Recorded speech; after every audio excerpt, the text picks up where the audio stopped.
park video, and depending on if I have any.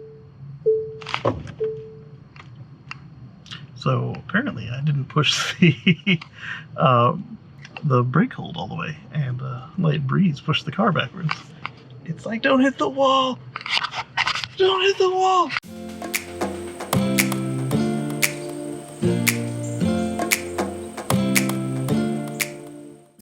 Kacey here. My Model X has queued itself up for an update, so I'm gonna go tether the phone to the car and see what we get. So we're looking at 2020.16.2.1. Let's hook up the phone and see what happens. Okay, so as we can see in this screenshot, I've used very little mobile data this month at 1.77 gigabytes. So as we can see in this report, I tethered 0.91 gigabytes from the last update. So let's see what it changes to this time around. This time the car didn't download anything other than what it told me it was downloading. This 2020.16.2.1 is ready to be installed. The data usage has gone up to 3.02 gigabytes between me and the car. We have used 2.11 gigabytes for mobile hotspot and tethering. The only thing I've tethered is the car, and the only thing I've tethered the car for is the firmware downloads. So let's hit the update, and we'll be back after the Tesla Life show, and maybe in between the What Drives Us show, to see what we get, and then we'll start our investigation into what we can see is different shortly after that. Catch you on the flip side. Okay, we're back. The car has downloaded a new update. I believe it was 2020.16.2.1, and let's see what's new.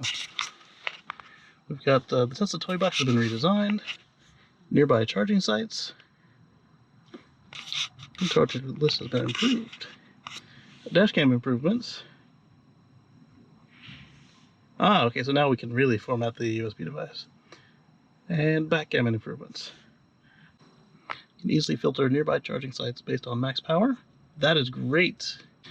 Alright, Dashcam is easier to set up or erase. That's about time. We've been saying that for a long time for Tesla to give us this functionality. We create associated folders for the Dashcam. I wonder if it'll also make the Tesla track mode on cars that aren't equipped with track mode. I hope so. And then Backgammon improvements. At some point, I'll learn how to play Backgammon just to make a video for you guys. Control, safety, and security.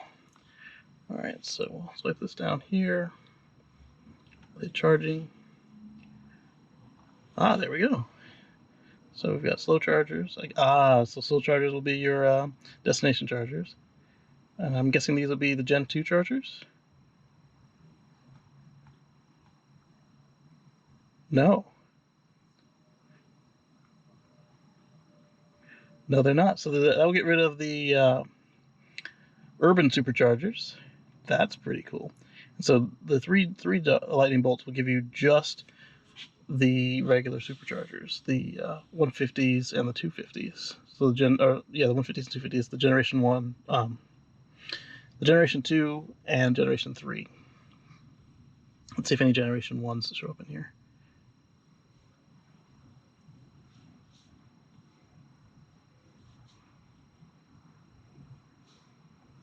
Alright, so from where I'm sitting, there are no Generation 1 superchargers in the list. That is pretty cool. Alright, so next we're going to go down to the controls, safety and security. Then we can format our USB device right here. Let's see if there's anything in my Dashcam viewer that I need to save before I do this again. I'll launch the viewer. Charging at the grocery store. There were people getting in the car next to us. So sometimes you get 10-minute recordings, and sometimes you get just the Sentry Mode 1 minutes. I can see why that cart zipping by that close would freak it out. Yeah, there's that Smart EV. That was pretty cool. We had a little chat with him. He wants to get a Tesla Model Y, I believe. Looks like they were being careful. This is an almost 10-minute one, so 7 minutes, 52 seconds. I'm wondering if it's just the amount of activity going on, or because it had those partial recordings already. No, that one's 8 minutes. It'd be really nice if they pick up on that feature that Nate McCombs put on to the TeslaCam viewer software, where it will hone in on what actually triggered the car to record. And so that was us driving in. Which explains the 10 minutes. Whoa! I crashed the TeslaCam viewer software. Let's see if it comes back on its own. Yeah, it does. But it came back elsewhere from where we had actually selected to load. Okay, so let's go back to the menu now. Safety and security.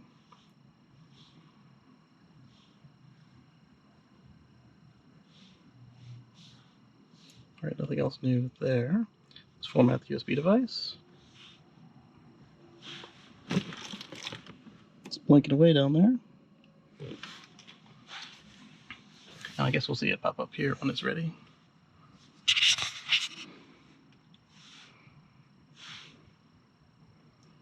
Oh, maybe not, because I was just in the viewer software.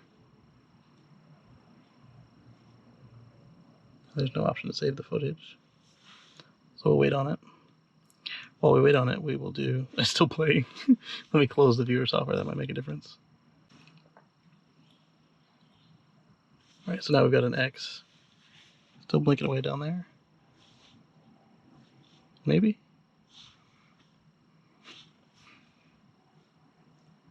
Let's format it again.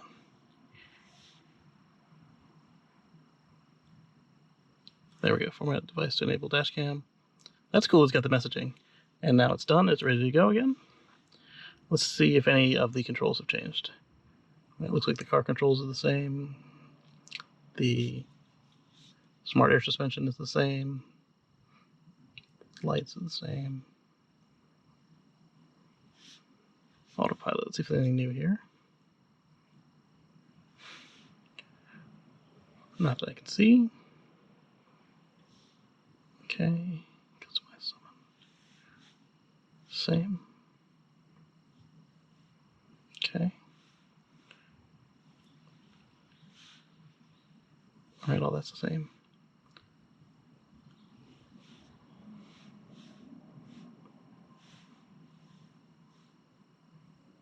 Time to reset trip B. I didn't do it last time. Turns out I don't actually have to do it, because TeslaFi actually does a really good job of keeping track of this. So while we're on the navigation and sound settings, remind me to check and see if they turned off my stuff again.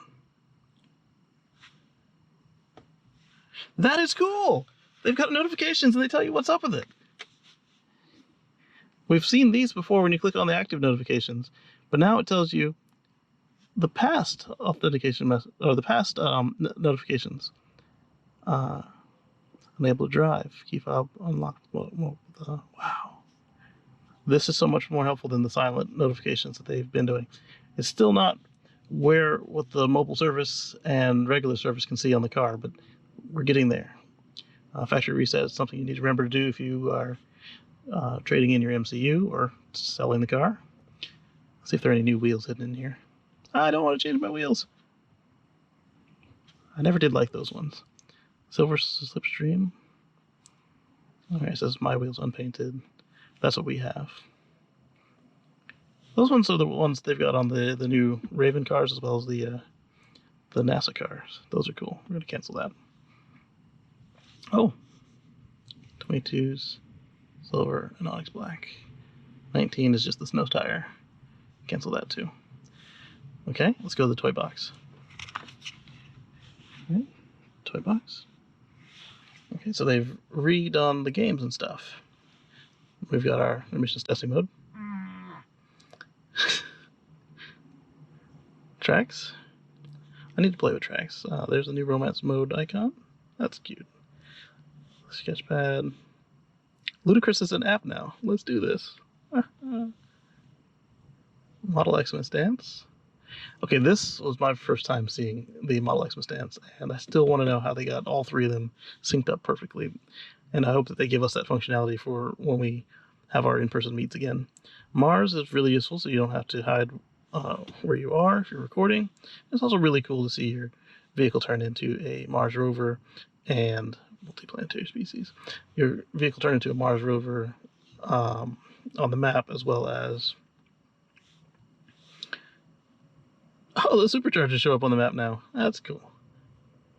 As well as for your vehicle to turn into the Mars Colonial Transporter. Or engine. I don't remember what he named it. That thing changed names so many times. Alright. So let's go back to the toy box. Santa mode, we're familiar with. I'll get HOV on the Santa mode, so I'm curious if they have adjusted it. We'll leave that off for now. The Rainbow Road. That just tells you how to do it again. Submarine mode. I like that. So that's the new toy box. And then the entertainment apps are separate. There's the new Backgammon. Do we see any new games? Nothing that I notice is new.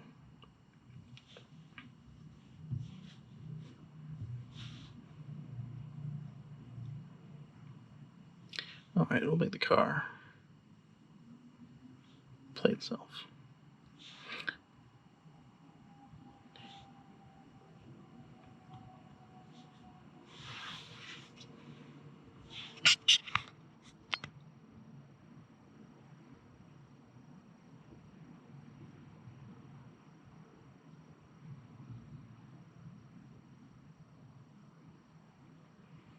Okay.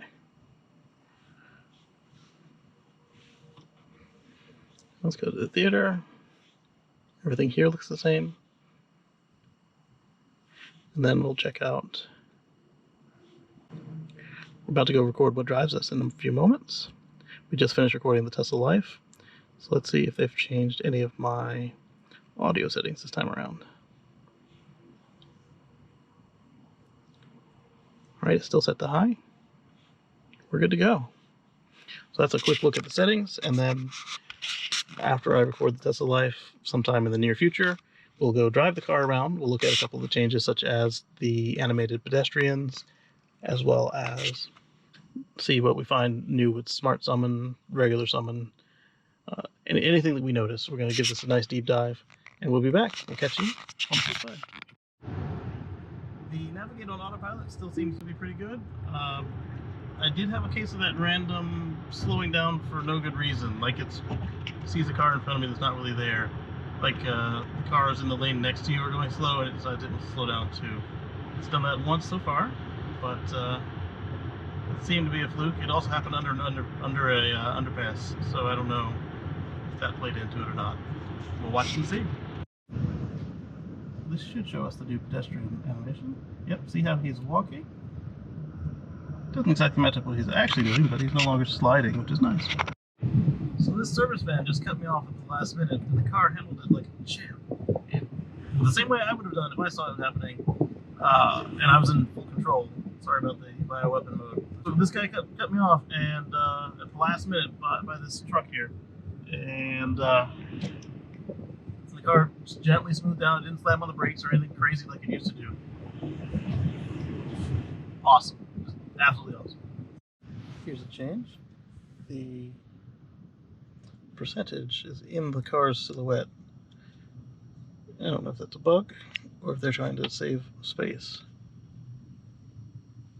Either way. Another thing I noticed. And the text size is still small. I am liking this Scan My Tesla app. This is their beta.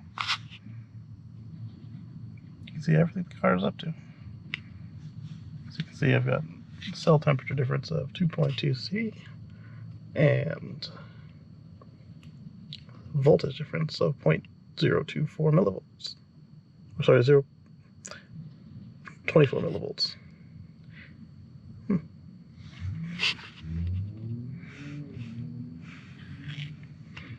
See some details about the battery. It's currently on the tail end of a supercharge. It's probably about to click off. We're at 401 volts. Pretty cool stuff. There's a bug right now where I can't record this to storage because it will crash. One thing I do like about this beta is it's got a nice new dashboard over. They used to have these sort of instant read gauges. Looks like we could actually enable Ludicrous Plus right now and just be ready. I don't have anywhere to go in a hurry. There's no point in enabling Ludicrous Plus.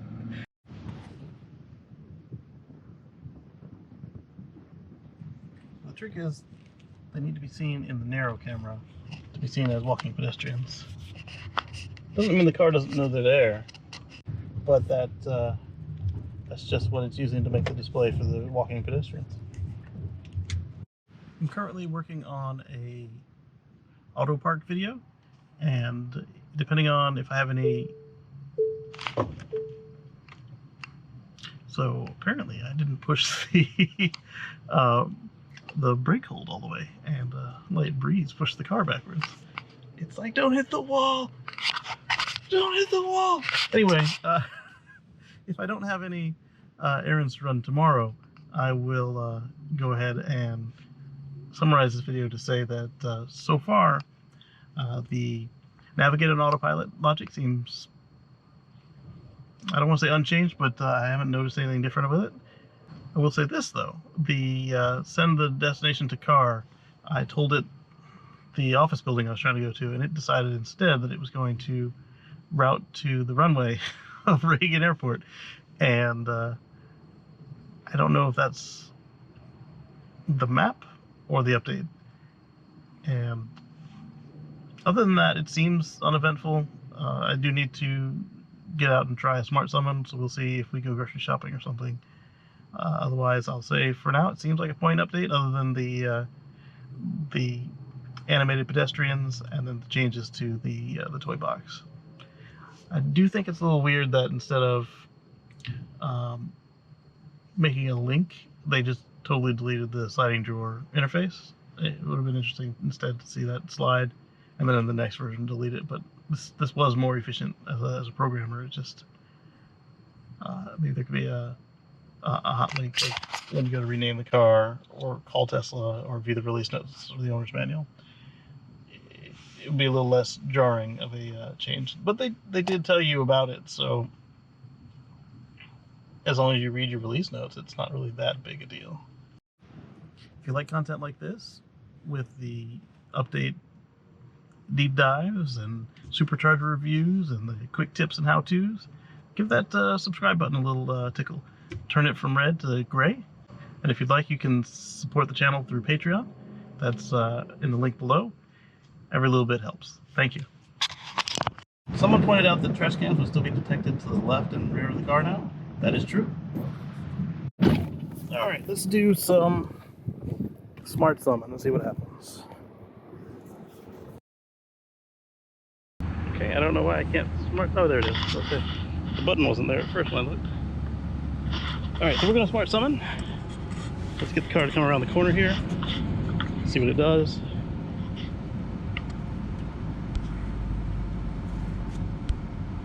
There we go. Whoops. Double tap it, still holding down. Finish spinning.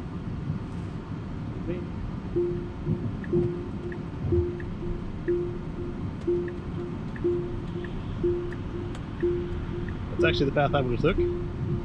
That across the parking lot. Alright.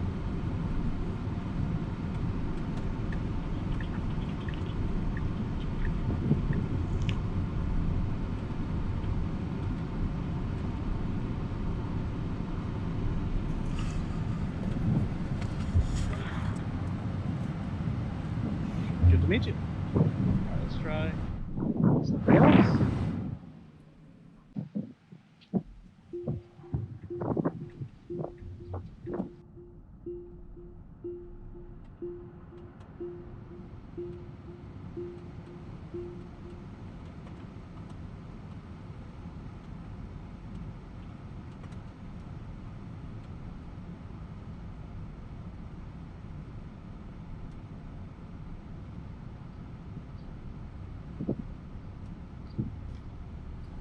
Wow.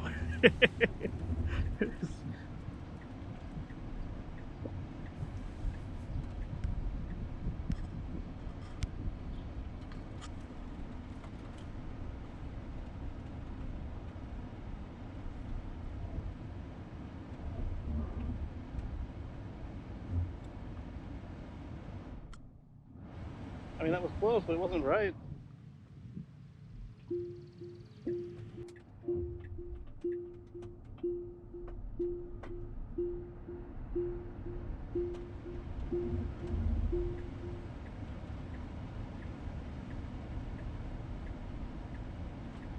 Good job.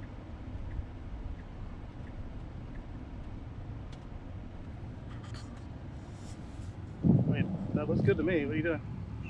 All right, good job. All right, let's try a little go to target.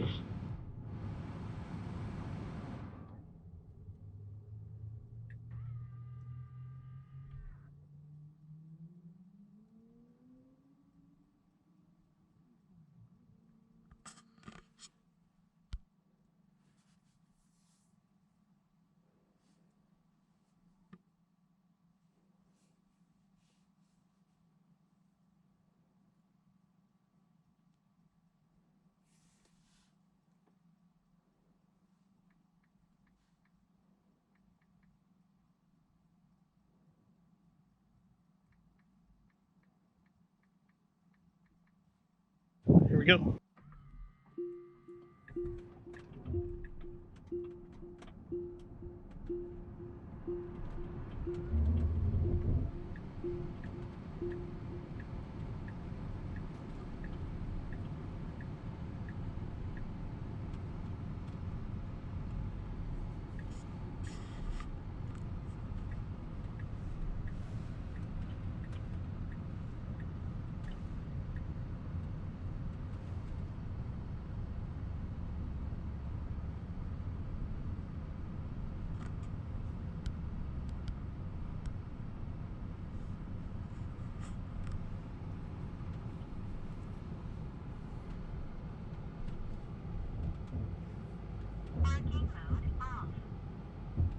Close enough for, you know, you're not allowed to get in the spot. So let's come back to me.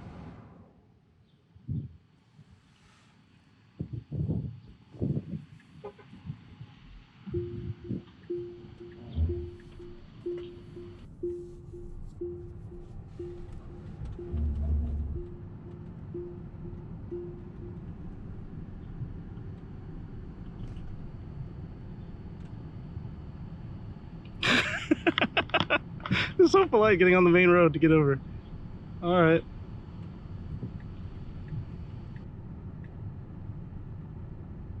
Where are you going?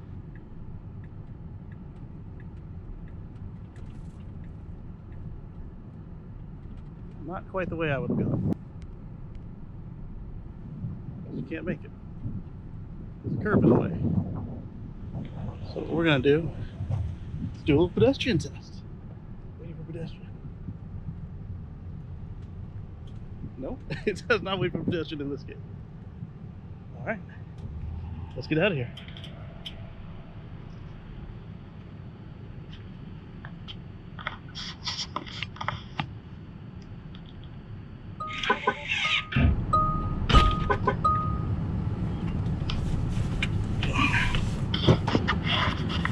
So Smart Summon seems to be doing okay, but we'll get back and we'll see what you think about it. Tell us what you think down below in the comments. Catch you on the flip side. This update seems to be pretty solid. Haven't noticed anything that was a regression or anything that annoyed us. Did find some new stuff like the walking animation and the new layout for the Toybox. All in all, if I had to give it a rating, I'd give it a 10 out of 10. We'll catch you on the flip side. All right, don't jump in the road because we can't see Jack. They're gonna have to do something better about the occluded views from stop signs. Well, either way, the notification that it was stopping for the stop sign ahead was like a yellow sign. It was different than last time, so that's why I started filming. Okay, one last change I noticed before we close this out. We have the car set to not open at full when we get to the apartment, but the doors swung open, both of them, to full. Normally they would open in their half-height mode, looking like a mother goose. They do have room, so I don't know if they adjusted the threshold or if we're over another inch from normal, or I think they adjusted the threshold because, as you've seen in all of our other videos, the car's in the same place. So if your car was on the edge and it's a Model X, maybe be a little careful with this version when you open it in some low heights at first, just to make sure it's got it. Roll back a little bit and I get this message. Interesting. Let's see what happens when it turns green. Nothing. It just does its thing. I think it might have been because it rolled back a little bit. Let's stop for railroad crossings. Treat them like a traffic light.